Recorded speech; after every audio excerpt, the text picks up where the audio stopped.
اندرون لوہاری گیٹ میں واقع سوتر منڈی گلی سے جرم کی دنیا کے دو مشہور قاتل ابھر کر سامنے آئے، جن کے چرچے لاہور گینگ وار کے دوران رہے۔ ان کی دہشت نے بلا ٹرکاں والا اور اس کے بیٹے ٹیپو ٹرکاں والا کو بھی متاثر کر رکھا تھا۔ بالآخر ان دونوں کے ہاتھوں ہی بلا ٹرکاں والا قتل ہوا۔ حنیف عرف حنیفہ اور شفیق عرف بابا یہ دونوں سگے بھائی تھے۔ یہ دونوں بھائی پہلے پیشے کے اعتبار سے راج مستری تھے اور ایسے راج مستری جو اپنی مہارت میں کافی مشہور تھے۔ ان کی ایک اور بھی شہرت تھی۔ حنیفہ کو سوتر بازار اندرون کے لوگ حاجی صاحب پکارتے تھے اور لوگ اس کی عزت بھی کرتے تھے۔ اس نے 4 حج کر رکھے تھے اور سر پر ہر وقت نمازیوں والی ٹوپی بھی رکھتا تھا۔ حنیفہ اور بابا کی ماں نیک چلن عورت تھی۔ اس کے بارے میں مشہور ہے کہ وہ روز اعلی صبح سوتر والی گلی سے ننگے پاؤں چلتی ہوئی داتا دربار حاضری دیتی اور پھر وہاں سے نکل کر کربلا گامے شاہ پر لگے علم پر اگربتیاں لگانے چلی جاتی۔ جب تک ان کی ماں زندہ رہی یہ دونوں بھائی بڑی بڑی مصیبتوں سے بچ نکلتے رہے۔ یہ روایتی بریلوی سنی خاندان تھا، لیکن اندرون لاہور کا مذہبی کلچر شیعہ سنی کی تفریق سے آزاد تھا۔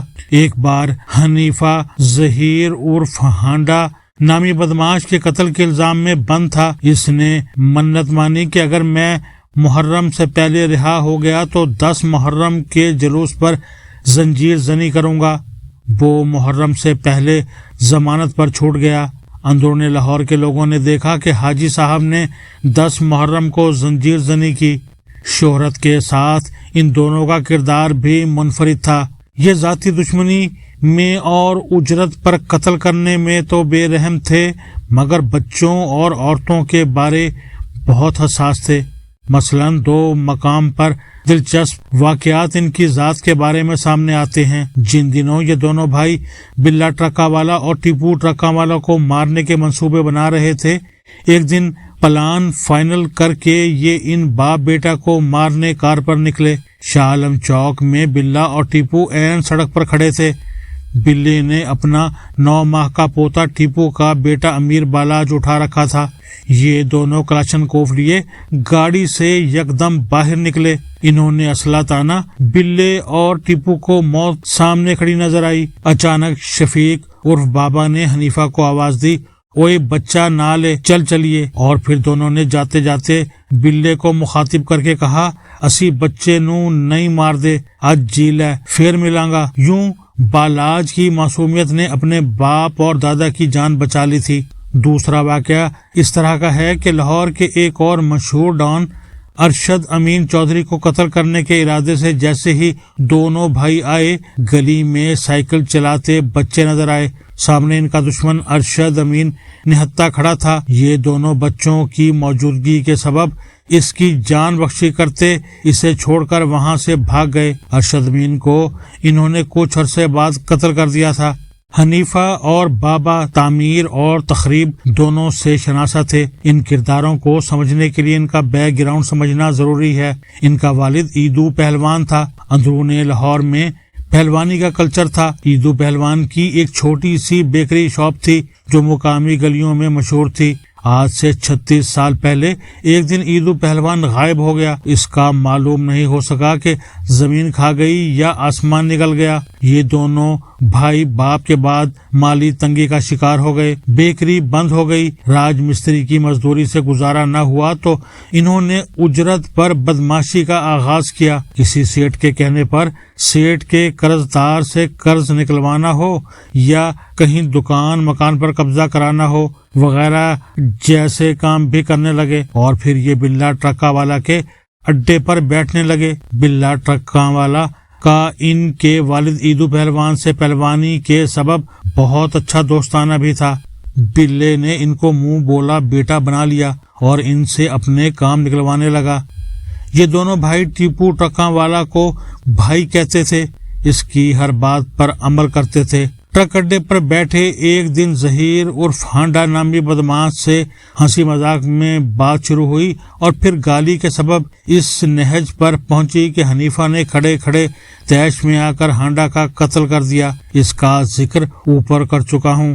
بلے ٹرکاں والا نے پولیس اور کچہری میں اثر و رسوخ استعمال کر کے اس کی ضمانت کرا لی۔ کچھ عرصے بعد بابا اور حنیفہ نے ایک عورت کے بھائی کا قتل کیا جو ان کی بہن سے لڑ پڑی تھی۔ حنیفہ اور بابا کی ایک بہن بھی تھی۔ اس کی کسی بات پر ایک عورت سے منہ ماری ہو گئی۔ ان دونوں بھائیوں نے گلشن راوی میں اس عورت کے گھر جا کر اس کے بھائی کا قتل کر دیا کیونکہ بھائی ان سے الجھ پڑا تھا۔ اس کے بھائی کو قتل کرنے کے بعد عورت کو یہ کہہ کر چلے گئے، ہم عورت ذات کو نہیں مارتے ورنہ آج بھائی کی جگہ تیری لاش پڑی ہوتی۔ اس مقدمے میں حنیفہ نے 7 ماہ جیل کاٹی اور پھر سیاسی عشیرباد کے طفیل باہر آ گیا۔ لاہور میں ایک سیاسی شخصیت نے اس کا مقتول خاندان کے ساتھ راضی نامہ اور معافی نامہ کروا دیا تھا۔ بلا ٹکا والا کو قتل کرنے کے بعد یہ دونوں فرار ہو کر لنڈی کوتل چلے گئے جہاں بدنام زمانہ گینگسٹر بھولا سنیارا نے اپنا اڈا بنایا ہوا تھا۔ وہ علاقہ غیر تھا۔ کچھ عرصے یہ اس کے مہمان رہے۔ اگلے 5 سال انہوں نے ٹیپو کو قتل کرنے کی کاوشوں میں لگائے۔ 3 بار اس پر حملے کیے۔ انہوں نے مشہور ڈان ارشد امین چودھری کو بھی قتل کیا جو محمد خان جنیجو صاحب کا وزیر اعظم پاکستان کا دوست تھا۔ جنیجو صاحب جب لاہور ہوتے وہ ارشد امین کے ساتھ ہی پائے جاتے تھے۔ حنیفہ اور بابا نے تاجروں سے بھتہ خوری کے ساتھ اجرتی قاتلوں کا بھی کردار ادا کیا۔ مجموعی طور پر انہوں نے 13 قتل کیے۔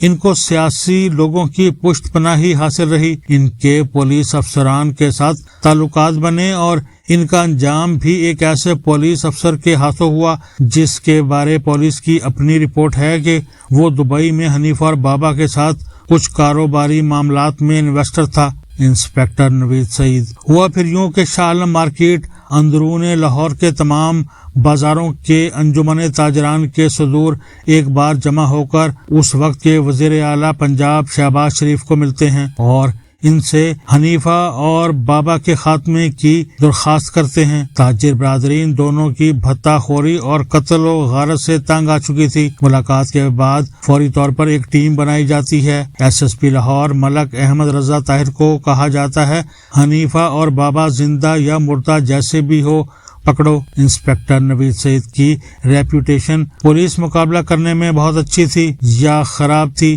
جو بھی آپ کہنا چاہیں۔ اس کو یہ ٹاسک دیا جاتا ہے۔ حنیفہ اور بابا مفرور تھے اور کراچی میں تھے۔ پولیس کو ان کی مخبری ہو جاتی ہے۔ کہا جاتا ہے مخبری کرنے والا ٹیپو ٹکاں والا تھا اور ٹیپو کو بتانے والا حنیفہ اور بابا کا جگری یار منظر داؤد تھا جو خود گینگسٹر اور حنیفہ کا ساتھی تھا، مگر اس نے پیسوں کے لالچ میں ٹیپو ٹکاں والا کو انفارمیشن دے دی تھی۔ انسپکٹر نوید لاہور سے ٹیم لے کر کراچی پہنچتا ہے۔ حنیفہ کے ٹھکانے پر چھاپا مارتا ہے۔ اس وقت بابا وہاں موجود نہیں ہوتا لیکن حنیفہ پکڑا جاتا ہے۔ اسے فلائٹ سے لاہور لایا جاتا ہے۔ لاہور ایئرپورٹ پر حنیفہ کو لینے دیگر پولیس افسران موجود ہوتے ہیں۔ 3 دن حنیفہ کو انارکلی تھانے کی حوالات میں رکھا جاتا ہے۔ چوتھے دن انسپکٹر نوید اسے نکالتا ہے، گاڑی میں ڈال کر لاہور کے اطراف کالا خطائی کے مقام پر لے جاتا ہے۔ اگلے روز تمام قومی اخباروں میں